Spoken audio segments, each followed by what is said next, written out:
Makanya nanti syubhatnya di situ, Pak. Kenapa sampai keluar istilah haji ilegal hari ini? Karena di situ. Ya, karena di situ. Nah, kalau tidak ada aksesnya untuk mendapatkan tenda, itulah biasa yang banyak jamaah haji furoda yang sudah bayar sampai ratusan juta itu terlunta-lunta di situ, Pak. Sampai makan pun tidak ada. Nah, hati-hati. Di Mina nggak ada tenda. Kalau travelnya ini misalnya nih, mohon maaf, ini langkah paling ringan nih, ada haji plusnya. Disitulah biasa diselipkan tuh, dititip, dinebengkan. Kalau yang punya jatah ikhlas, insya Allah alhamdulillah. Kalau nggak ikhlas, gimana kira-kira? Orang tendanya kapasitasnya misalnya cuma 40 orang, datang yang haji furoda ini nggak punya tempat, masuk di situ.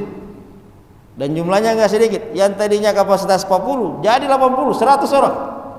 Apa nggak menzolimi orang itu, Pak? Itu baru masalah tenda, belum masalah toiletnya. Toilet juga kredit di situ. Satu pintu toilet itu bisa antri 500 orang.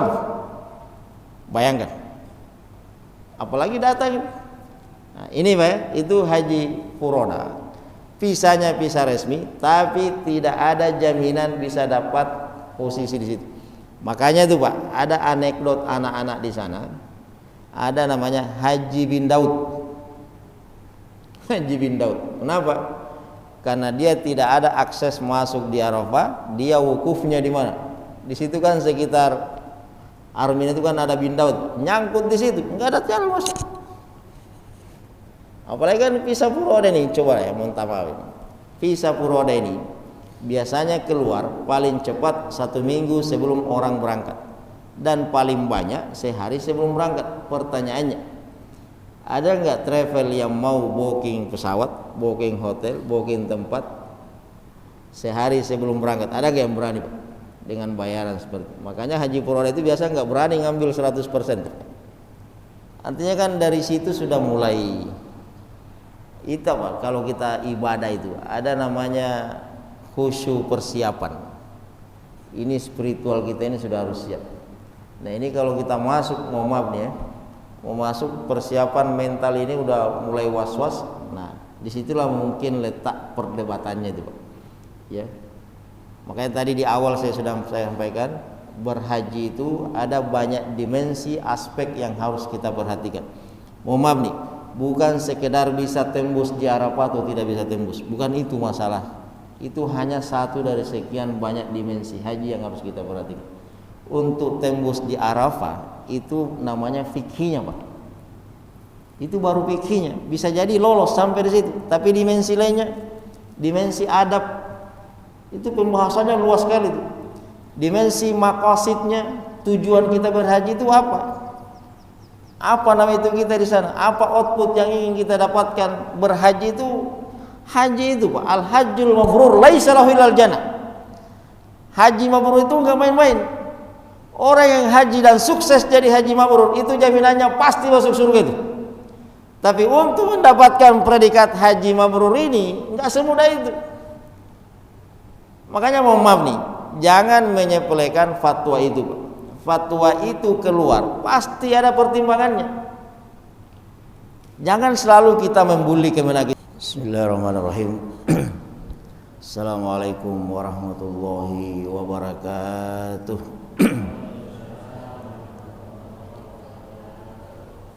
Alhamdulillah, alhamdulillahi wahdah, wassalatu wassalamu ala man la nabiyya ba'dah, wa ala alihi wa ashabihi wa mawalah. Asyhadu an la ilaha illallah wahdahu la syarikalah, wa asyhadu anna sayyidana wa imamana wa qudwatana Muhammadan ibn Abdillah Abdullahi wa rasuluh, wa asyhadu annahu qad ballagha risalah wa addal amanah wa taraka ummatahu 'alal mahajjatil bayda lailuha kanahariha la yazigu anha illa halikun.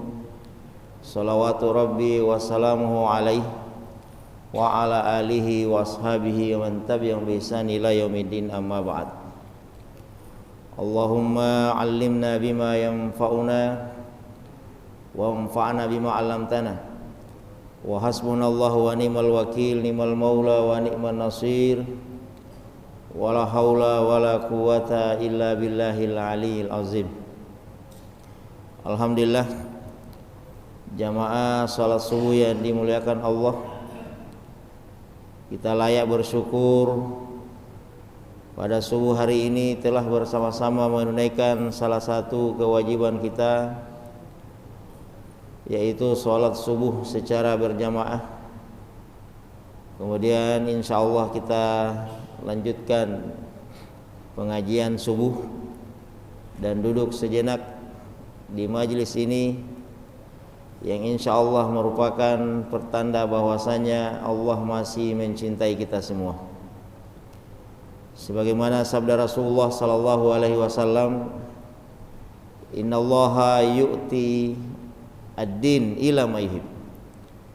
Sesungguhnya Allah memberikan kenikmatan beragama kepada orang-orang yang Dia cintai.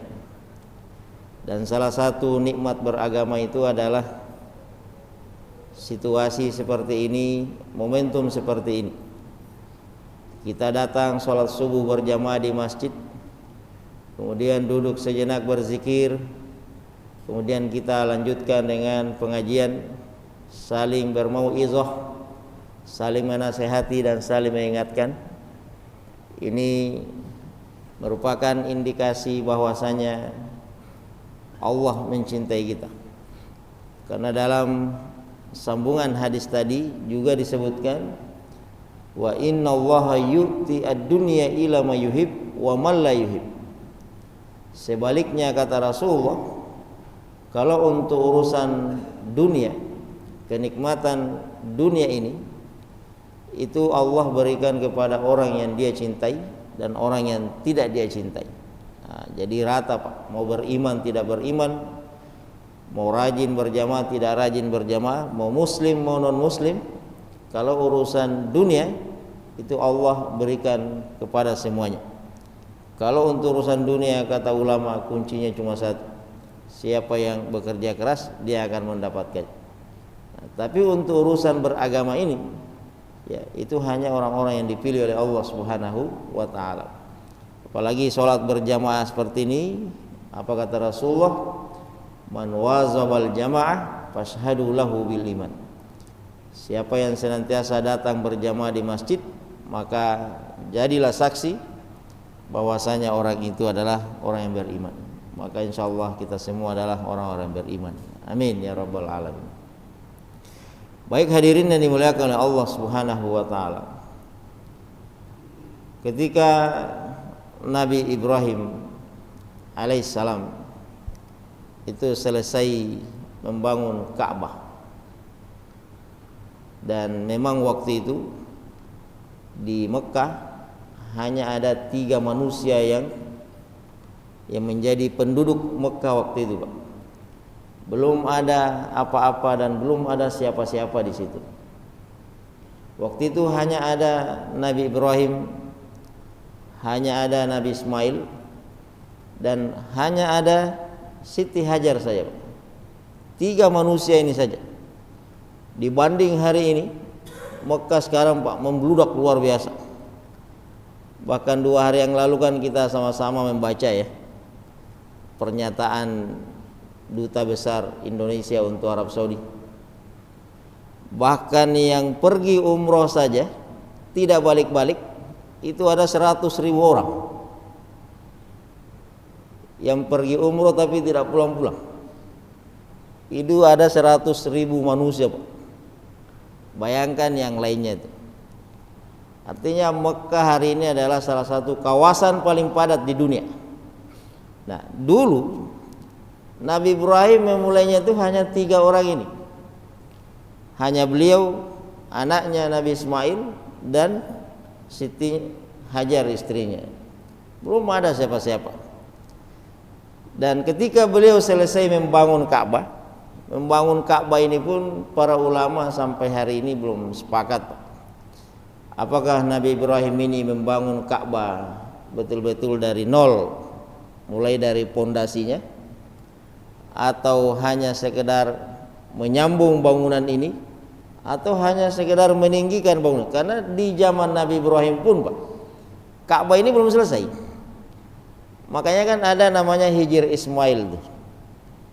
Hijr Ismail itu adalah bangunan Ka'bah yang belum tuntas Pak, tersisa sampai hari ini ya, masih nampak sampai hari ini adalah Hijr Ismail. Itu bangunan Ka'bah yang belum selesai.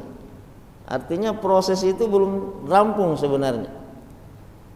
Dan kalau kita mau merujuk kembali kepada literasi yang ada ya, itu kan berbeda pendapat para ulama. Ada yang mengatakan yang pertama kali membangunnya adalah Nabi Adam. Bahkan ada juga yang mengatakan yang membangun Ka'bah ini adalah malaikat Jibril. Nah, ini pembahasan yang tidak pernah selesai dalam literatur Islam.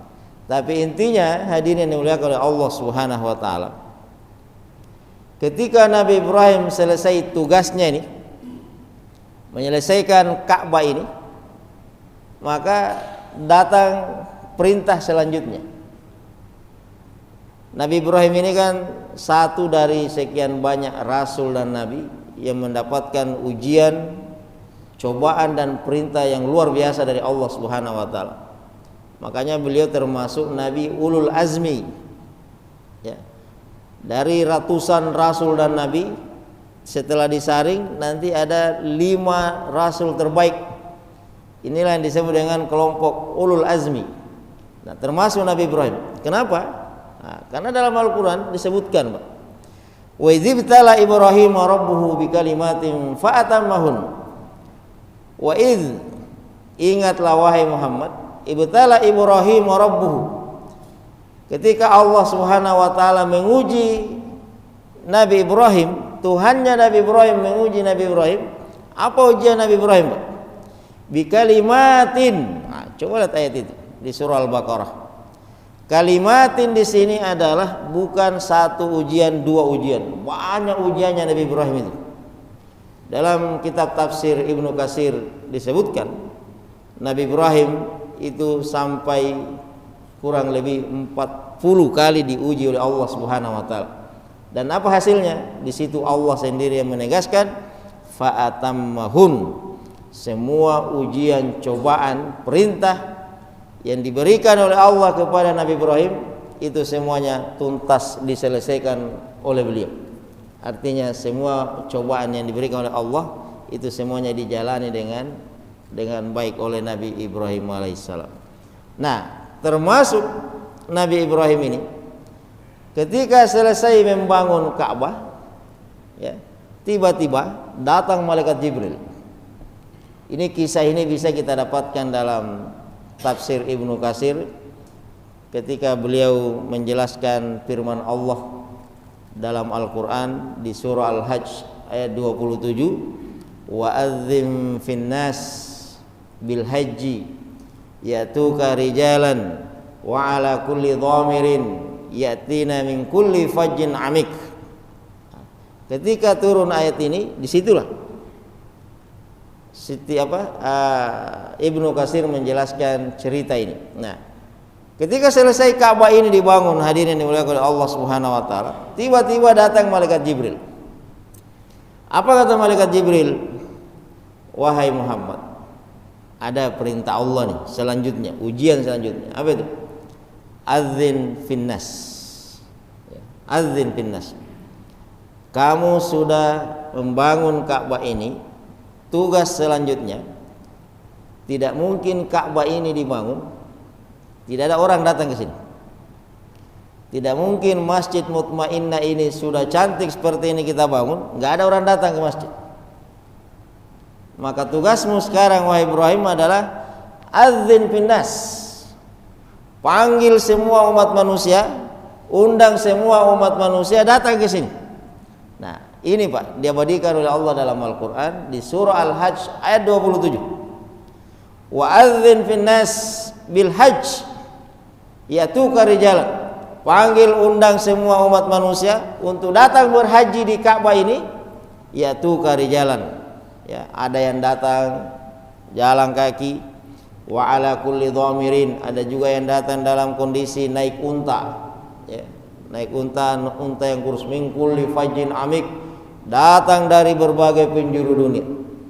Makanya Bapak Ibu, ya, masih menjadi pembahasan hangat dalam kitab-kitab klasik itu, mana yang lebih afdol, naik haji, jalan kaki atau naik unta? Nih, kira-kira pertanyaan perdebatan ini masih relevan nggak dipakai hari ini? Nah, iya kan? Mana yang lebih afdol, naik haji, naik unta atau jalan kaki? Atau naik sepeda? Nah, tentunya perdebatan ini nggak relevan lagi. Kenapa? Karena orang sekarang kalau mau naik haji, ada yang naik pesawat, ada yang naik bis, ada yang naik kereta, ya. Bahkan ada yang cukup keluar dari rumahnya jalan udah sampai di kawasan haji itu. Nah, ini nggak usah dibahas. Nah, tiba-tiba datang perintah Allah, adzin finnas, undang panggil semua umat manusia untuk berhaji di sini. Nah, waktu itu Nabi Ibrahim kaget, Pak. Pasti sama dengan kita semua, bertanya-tanya. Wajar kan? Apa kata Nabi Ibrahim? Ya, ini kan manusia di sini kan cuma 3 orang. Siapa yang mau dipanggil? Siapa yang mau diundang di sini? Sama mungkin dulu ketika Nabi Nuh disuruh buat perahu, di mana buat perahunya? Buat perahunya bukan di pinggir laut. Buat perahunya di atas gunung. Nah, sama nih, adzin binnas. Wahai Ibrahim, panggil undang manusia. Kata Ibrahim, siapa yang mau diundang? Yang namanya Mekah ini cuma saya bertiga penduduknya. Dan tempat paling dekat dengan Makkah waktu itu, Pak, yang ada peradabannya, yang ada manusianya, yang ada penduduknya adalah Palestina. Jarak Palestina dengan Makkah berapa kilo? Kurang lebih 2000 km. Gimana cara manggilnya? Makanya apa pertanyaan Nabi Ibrahim kepada Jibril waktu itu? Ya Rabb, ya Allah, ma balagha sauti, suara saya nggak sampai. Siapa yang saya mau panggil? Beda Pak, hari ini kita di perumahan ini kalau ada acara, ada agenda, tinggal kirim di grup WhatsApp, udah selesai, ya kan? Tinggal ambil mic, teriak di masjid, udah selesai. Dulu jangankan HP, Pak, jangankan toa masjid, listrik aja nggak ada. Dan waktu itu Mekah, Pak, Mekah itu masih perawan luar biasa, belum ada apa-apanya, belum ada apa-apa. Mekah ini kan Ka'bah ini, Pak, Ka'bah ini persis di tengah lembah. Makanya jangan heran hari ini setiap ada hujan itu Ka'bah langsung banjir. Itu langsung Allah sendiri yang mengatakan tuh. Ketika Nabi Ibrahim mengadu kepada Allah, Rabbi inni askantu min dzurriyyati biwadin ghairi zi zar'in. Ini coba lihat bahasa Allah di situ, Pak. Ya Allah, saya menempatkan istri dan anak saya biwadin. Apa artinya wadin, Pak? Wadin itu artinya lembah. Karena kan Mekah itu gunung semua, batu semua, Pak. Enggak ada pohon, enggak ada rumput.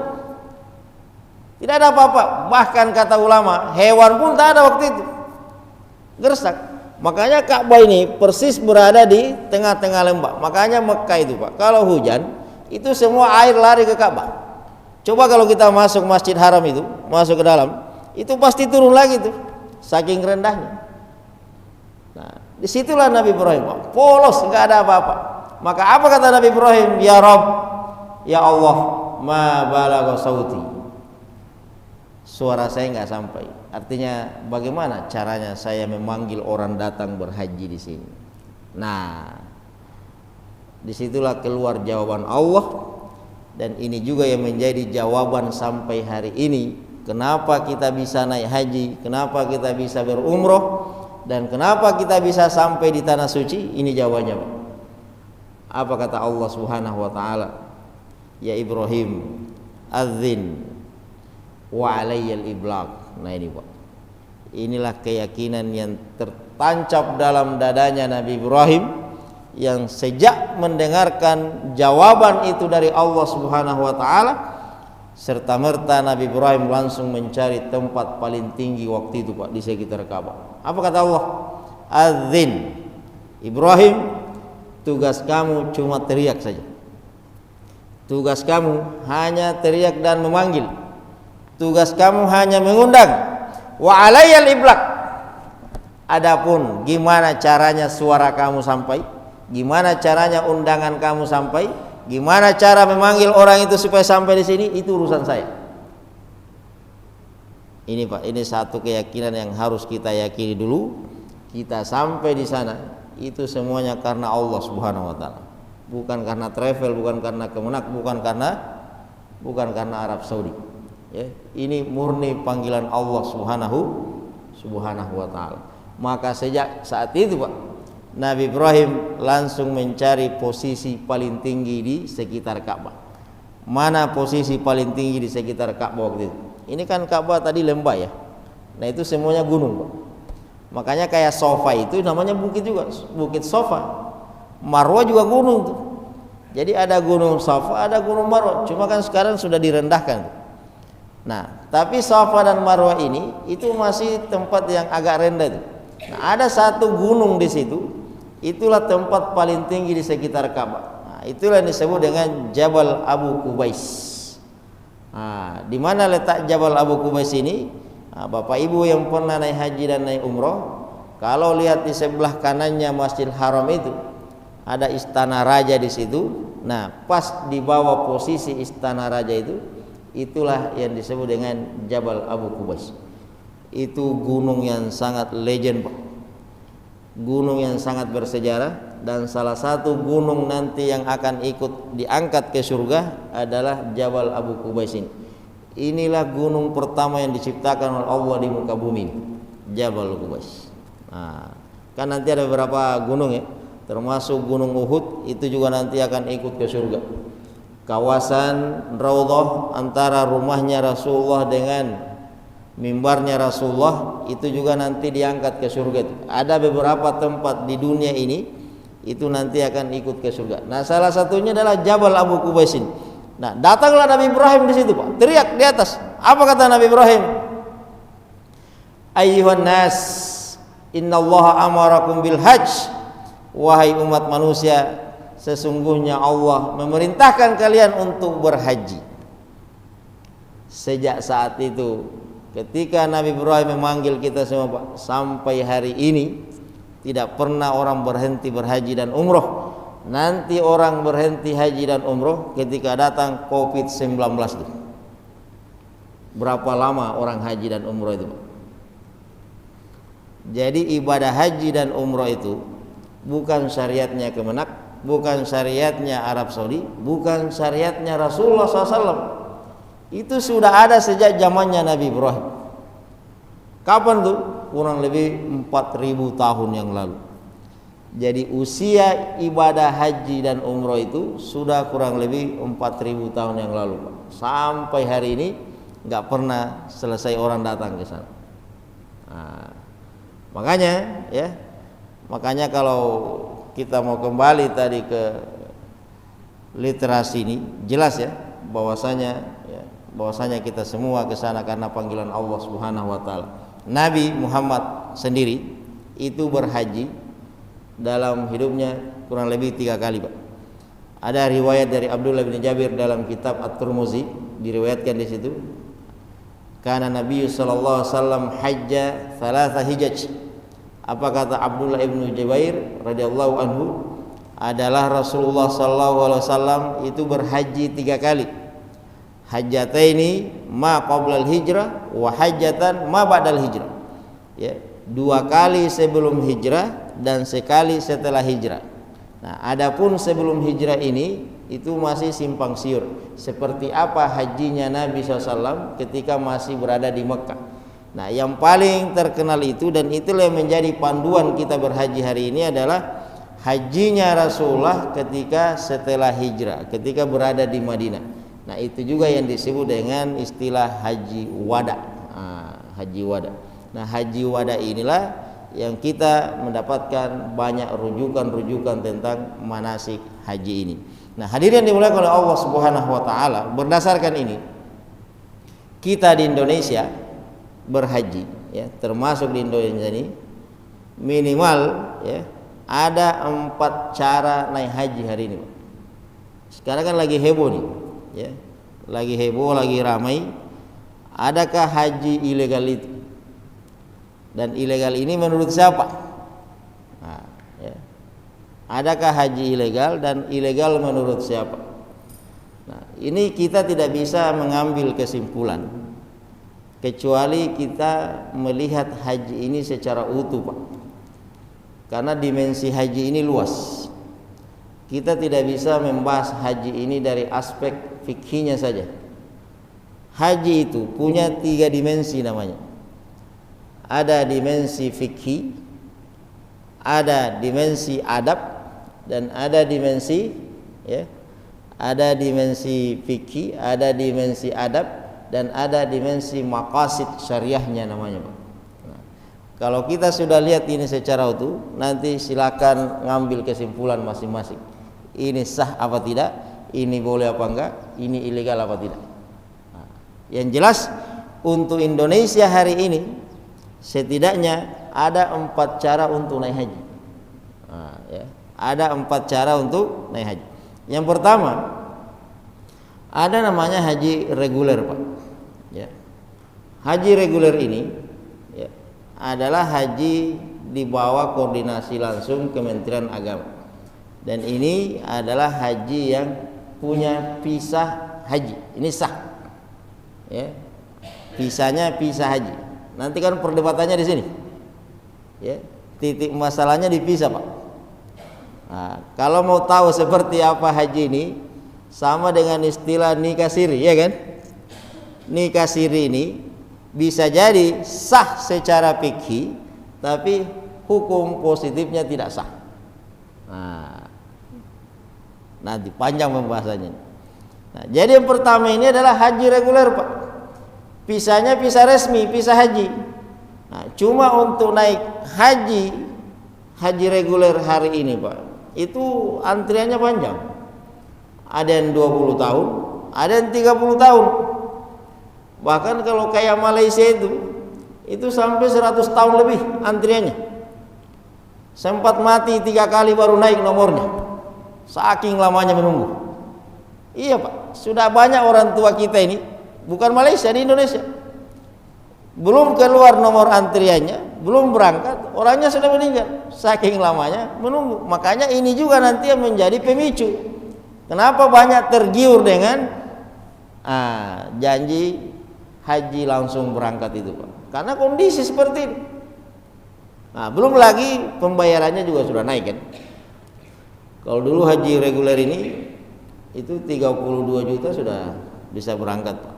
Bayar DP 25 juta, nanti kalau sudah datang giliran tinggal nambah 5-6 juta udah selesai. Nah, sekarang udah berapa? 56 juta. Ya, DP 25 berarti harus nambah 31 juta. Makanya tahun lalu itu termasuk ada banyak yang mundur tuh, karena kan tiba-tiba perubahan. Selama ini kan cuma nambah 6-7 juta. Nah, tahun ini naik lagi. Nah, kalau orang tua kita, orang tua di kampung itu kan benar-benar tabungannya pas-pasan, Pak. Ya, kalau ada perubahan seperti ini mendadak, itu pastinya nggak siap. Harus jual sawah lagi, harus jual tanah lagi, baru bisa berangkat. Nah, ini baru keluar dari COVID, mau jual gimana? Siapa yang bisa? Nah, jadi intinya haji model ini haji resmi, visanya visa haji. Nah, inilah yang dianggap sah oleh pemerintah Arab Saudi dan pemerintah Indonesia, Pak. Nah, ada model haji yang kedua. Yang kedua ini disebut haji plus, Pak. Nah, namanya haji plus, kan. Apa kata orang sana? Plus ini bipulusin mulus, biduni pulus mampus. Ada itu istilah. Bipulus, kalau ada pulus semuanya mulus. Nanti bisa bedakan lah apa perbedaan haji reguler dengan haji plus, Pak. Ya. Kalau haji reguler tadi kan, mohon maaf nih ya, haji reguler tadi itu pondokannya di mana, asramanya di mana, hotelnya di mana. Nah, biasanya kalau Indonesia itu yang paling terkenal di kawasan Azizia, Pak. Nah, di kawasan Azizia ini, kawasan Azizia untuk sampai di Masjid Haram itu 5 kilo. Nah, PP 10 kilo. Kalau mau sholat 5 waktu di Masjid Haram kali 5, 10 kali 5 itu 50 kilo sehari. Makanya biasa solusinya ya harus itikaf di masjid.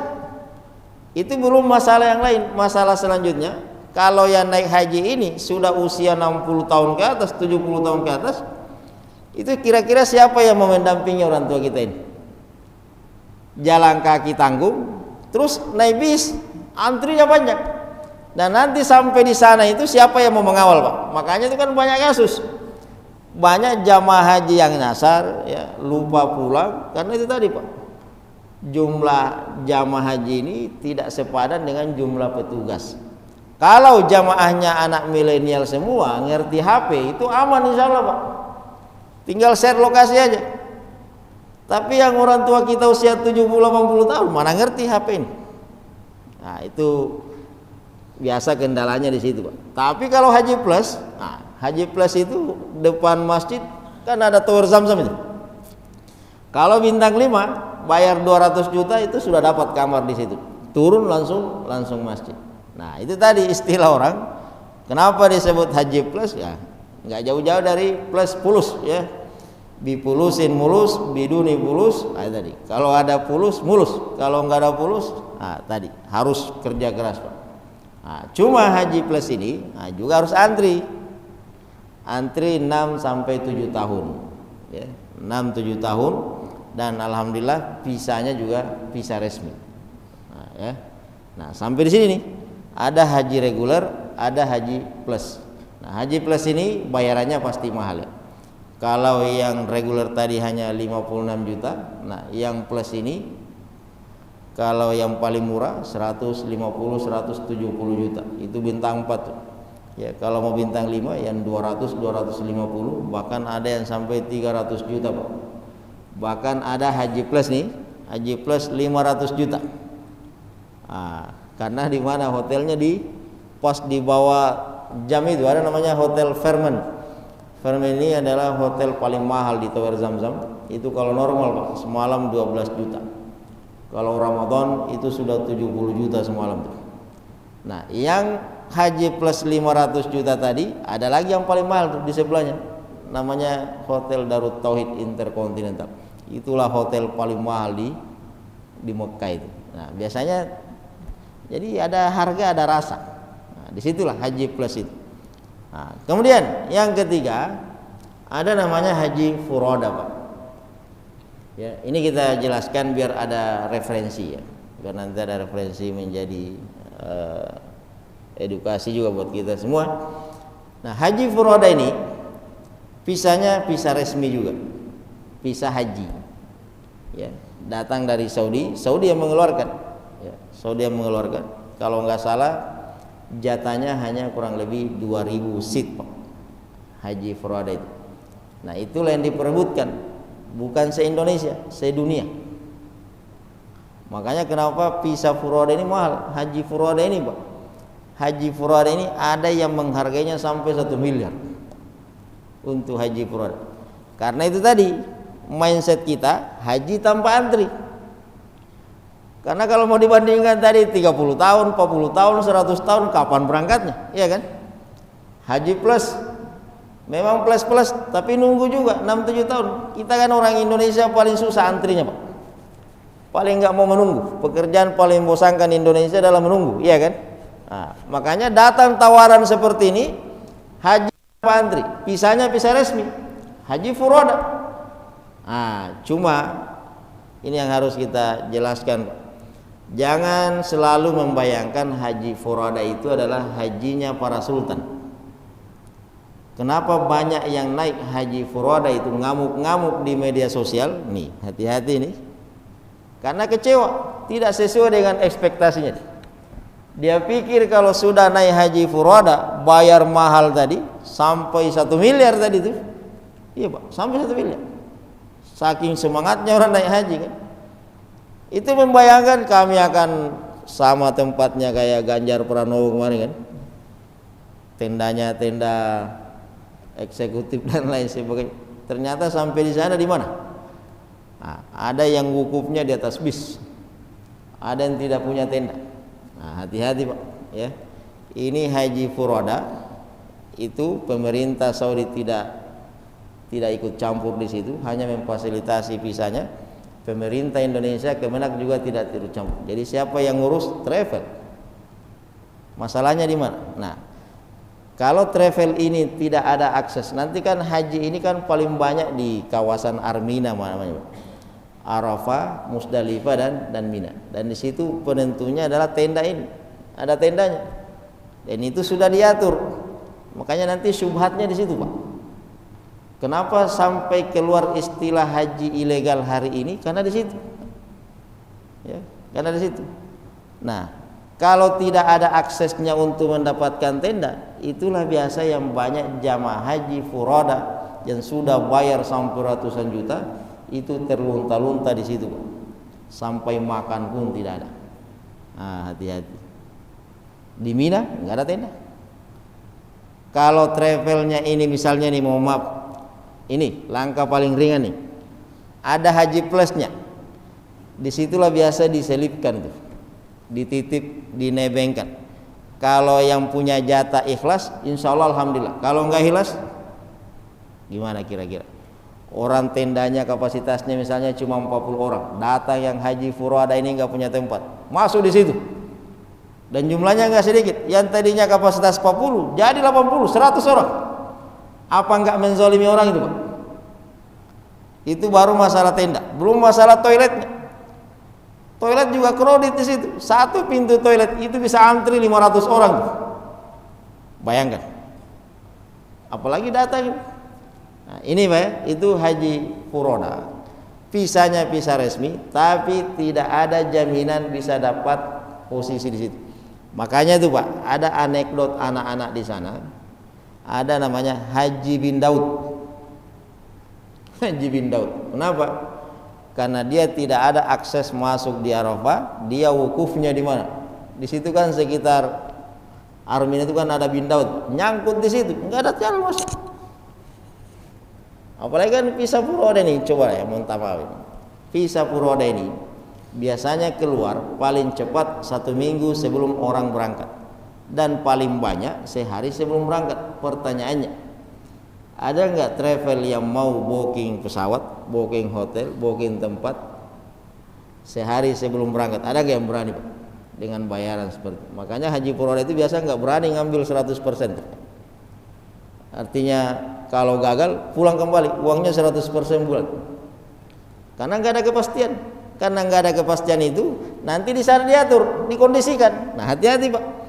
Haji furoda itu banyak haji dikondisikan.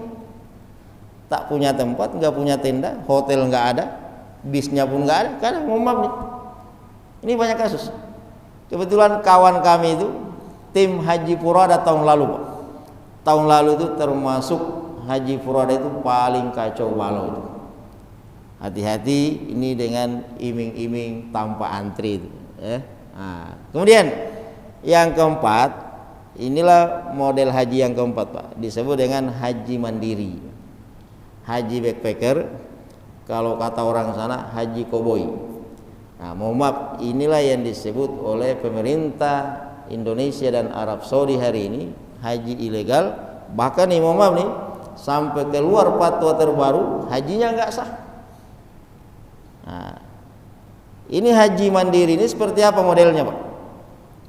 Satu, itu visanya memang bukan visa haji, ya, bukan visa haji. Nah, visa apa? Entah. Karena banyak visa masuk Saudi itu. Ada namanya visa saksiyah, ada visa siyaha, ada visa ziarah, ada multiple, banyak lah, ya, banyak cara masuk Saudi itu. Nah, kemudian kira-kira kalau kita masuk itu, bisa nggak kita masuk tidak pakai visa haji ini tanpa berbohong misalnya? Kan nanti kajiannya di situ, Pak. Anggaplah misalnya ini visa ini, ya, kalau kita menganggap visa non haji ini, anggaplah seperti nikah siri tadi, ya kan? Sah secara fikih, tapi secara negara nggak sah. Anggaplah kita sepakat itu, visa non haji ini bisa kita pakai masuk, tapi prosesnya itu kira-kira bisa nggak kita sampai di Mekah, sampai di Madinah, lolos di imigrasi, Kalau ditanya di situ kita mau ngomong apa itu? Saya kebetulan minggu lalu Pak, tanggal 5 Mei itu umroh terakhir tuh. Karena jangankan haji Pak, umroh kemarin itu ada ribuan nggak keluar visanya. Tiba-tiba visa di close. Saya rombongan 5 Mei itu rencana awalnya 10 bis. Yang bisa berangkat cuma 3 bis Pak. Ada 300 jamaah umroh yang nggak bisa berangkat. Ada travel yang satu lagi itu 1000 jamaahnya nggak bisa berangkat, bisa umroh. Makanya ada kemarin pernyataan Dubes itu 100.000 orang masuk nggak pulang-pulang. Memang banyak berkeliaran di sana, ya, banyak berkeliaran di situ. Nah ini visa umroh aja udah di close, tiba-tiba stop nih, ya nggak bisa masuk lagi. Nah ini kalau mau memaksakan masuk ke dalam Pak tanpa visa resmi tadi, itu kira-kira gimana cara itu? Kita ini aja nih visa umroh ini, itu sekarang udah penyekatan di mana-mana, udah disekat. Saya nggak kebayang Pak, yang haji seperti itu beraninya nyalinya luar biasa. Saya udah 2 tahun terakhir ini ditawari haji seperti itu, nggak pernah siap. Mental saya nggak siap untuk itu. Karena umroh aja yang resmi itu, setiap masuk di imigrasi jantung itu selalu begini. Dan kebetulan satu pesawat dengan saya minggu lalu itu hampir separuh haji ini semua nih. Saya tanya, mau kemana Pak Ji? Semua kompak, nggak ada yang mau memberikan jawaban. Memberikan jawaban. Artinya kan dari situ sudah mulai itu Pak. Kalau kita ibadah itu ada namanya khusyuk persiapan. Ini spiritual kita ini sudah harus siap. Nah ini kalau kita masuk, mau maaf nih ya, mau masuk persiapan mental ini udah mulai was-was. Nah disitulah mungkin letak perdebatannya itu Pak, ya. Makanya tadi di awal saya sudah sampaikan, berhaji itu ada banyak dimensi aspek yang harus kita perhatikan. Mau maaf nih, bukan sekedar bisa tembus di Arafah atau tidak bisa tembus, bukan itu masalah. Itu hanya satu dari sekian banyak dimensi haji yang harus kita perhatikan. Untuk tembus di Arafah itu namanya fikihnya Pak. Itu baru fikihnya. Bisa jadi lolos sampai di situ. Tapi dimensi lainnya, dimensi adab, itu pembahasannya luas sekali itu. Dimensi maqasidnya, tujuan kita berhaji itu apa? Apa nama itu kita di sana? Apa output yang ingin kita dapatkan? Berhaji itu, haji itu Pak, al-hajjul mabrur laisa lahu illal jannah. Haji mabrur itu enggak main-main. Orang yang haji dan sukses jadi haji mabrur itu jaminannya pasti masuk surga itu. Tapi untuk mendapatkan predikat haji mabrur ini enggak semudah itu. Makanya mau maaf nih, jangan menyepelekan fatwa itu Pak. Fatwa itu keluar pasti ada pertimbangannya. Jangan selalu kita membuli Kemenak itu Pak. Jangan selalu kita membuli Arab Saudi. Ini kita diatur bukan masalahnya Pak. Ini contoh aja nih, kita pakai logika saja. Kalau semua umat Islam ini kita kasih kesempatan untuk masuk di situ, mau visa resmi atau tidak visa resmi, memangnya Arafah itu seluas apa sih? Di Mina itu seluas apa? Mina aja Pak, itu Mina. Sekarang ada namanya Mina Jadid. Karena Mina ini sudah nggak muat, meskipun ada hadis Nabi, apa kata Rasulullah SAW? Mina karrahim, kawasan Mina itu seperti rahimnya perempuan, mau berapa aja muat. Tapi faktanya kan di lapangan nggak segampang itu juga. Sekarang sudah dibuka namanya Mina Jadid, ada kawasan Mina Jadid. Sebenarnya tidak masuk kawasan Mina yang sudah ditentukan oleh Allah dan Rasulnya, tapi untuk menampung haji maka ditambah kawasan baru namanya Mina Jadid. Ini sampai sekarang masih jadi kontroversi, perdebatan sah nggak hajinya orang yang mabit di Mina Jadid ini. Nah, sebulan yang lalu Sulaiman Ar-Rajhi itu perusahaannya baru selesai proyek besar-besaran itu Pak. Dia membangun, karena tenda ini sudah nggak muat. Sekarang Pak, wacana ke depan itu Mina ini bukan pakai tenda lagi, sudah kayak apartemen semua. Nah bulan yang lalu Sulaiman Ar-Rajhi baru tuntas apartemennya, itu sampai berapa? 8 lantai. Itu pun cuma muat 30.000. Muat 30.000. Nah, Kalau semua boleh masuk tadi, kira-kira muat nggak tendanya tuh? Makanya kenapa sampai keluar fatwa ulama haji ini nggak sah dan ilegal? Karena ini Pak, ada unsur menzoliminya tadi ini kan udah diatur sedemikian rupa. Dalam satu tenda sekian orang, kalau tiba-tiba ada yang masuk di situ, gimana ceritanya? Ini belum kita bahas masalah aspek fikihnya. Aspek fikihnya misalnya gini Pak. Sekarang ini sudah ada travel yang berani nih. Berani ini kenapa Kemenak juga agak ketat? Karena juga sudah kencang banget tuh promosinya. Haji tanpa antri, haji langsung, wukufnya di bis. Nah, ini sudah ada iming-iming wukuf di bis. Gimana ceritanya itu Pak? Wukuf di bis tuh. Kalau bisnya bisa masuk di kawasan Arafah, alhamdulillah. Kalau bisnya nggak masuk, kebayang sendiri, Arafah itu tempatnya seperti itu. Dan tumpah ruah manusia di situ. Salah satu kawasan yang memang haji berkumpul semua di situ kan di Arafah. Berapa orang kumpul di situ? 3 juta. Untuk memobilisasi manusia 3 juta ini pakai bis, seperti apa ceritanya itu Pak? Makanya saya nggak pernah kebayang itu. Wukuf di atas bis seperti apa ini? Wukuf di atas bis. Hati-hati Pak. Jangan sampai kita tidak wukuf di kawasan Arafah. Kapan tidak wukuf di kawasan Arafah, tidak sah hajinya itu. Melayang 300 juta, 400 juta, 1 miliar tadi itu Pak. Nah ini gak usah lah. Yang reguler dan plus ini aja yang resmi, jelas-jelas resmi Pak. Itu suasana kebatinannya luar biasa, perjuangannya kan. Khusyuknya seperti apa, tantangannya seperti apa, cobaannya seperti apa, belum panasnya, belum apanya, belum toiletnya, belum air, belum apa. Nah ini belum bicara toilet, belum bicara tenda, yang dibahas baru gimana caranya bisa masuk di situ. Karena nggak resmi tadi itu. Makanya itulah kenapa ulama ya hari ini mengeluarkan fatwa tadi Pak. Ya, bukan melarang tapi mewanti-wanti. Ya, jangan sampai kita sudah mengeluarkan budget sedemikian banyak, waktu sudah habis, tenaga sudah terkuras, tahu-taunya secara fikih tidak sah hajinya. Karena kenapa? Enggak wukuf. Sama tuh, mau maaf nih. Hati-hati dengan misalnya nih iming-iming badal haji ya. Kenapa sekarang badal haji itu Pak harganya gila-gilaan tuh? Badal haji sekarang itu sudah sampai 40 juta, 30 juta. Itu masuk akal sebenarnya. Karena kan yang membadalkan di sana siapa? Kalau yang membadalkan Pak dari petugas travel itu paling jatahnya 4-5 orang, terbatas. Karena kan banyak mau dibadalkan. Nah, biasanya ini yang banting harga itu Pak, mohon maaf, yang ada di sana itu. Nah, yang ada di sana tidak semua bisa punya akses masuk di kawasan Arafah. Jangankan orang sana, orang Saudi sendiri itu dibatasi Pak. Orang Saudi sendiri itu diatur untuk haji itu diatur Pak. Nah, orang kita mau haji itu seperti apa cara masuknya? Makanya ada namanya tasrih haji. Tasrih haji ini dijual. Berapa harganya? Ada yang 40 juta, ada yang 50 juta, ada yang 30 juta. Kalau mau membadalkan orang bayar 10 juta, bayar 30 juta, masuk akal nggak itu?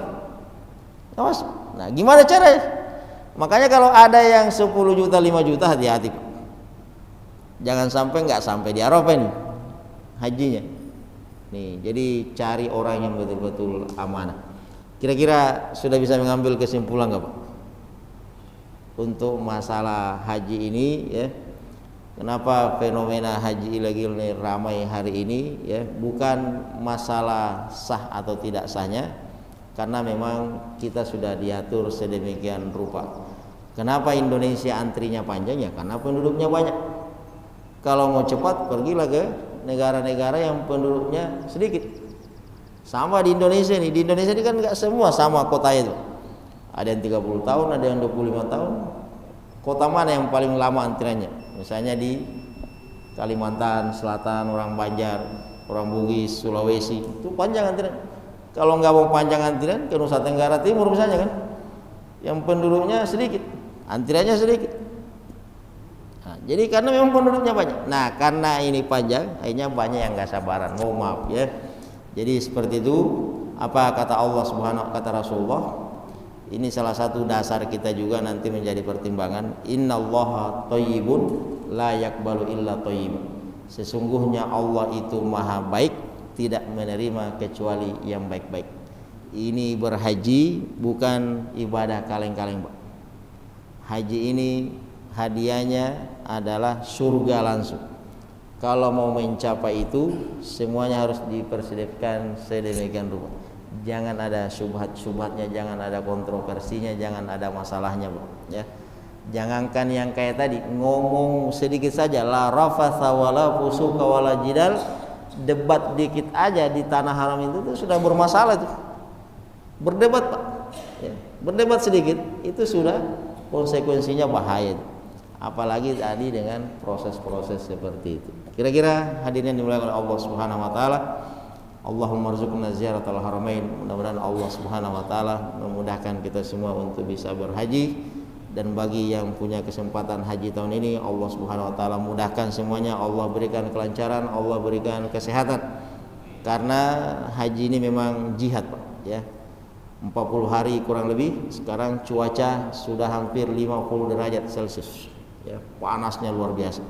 Ya, makanya di samping tadi hal-hal administrasi yang harus disiapkan, fisik harus disiapkan, ya, mental juga harus disiapkan, ya.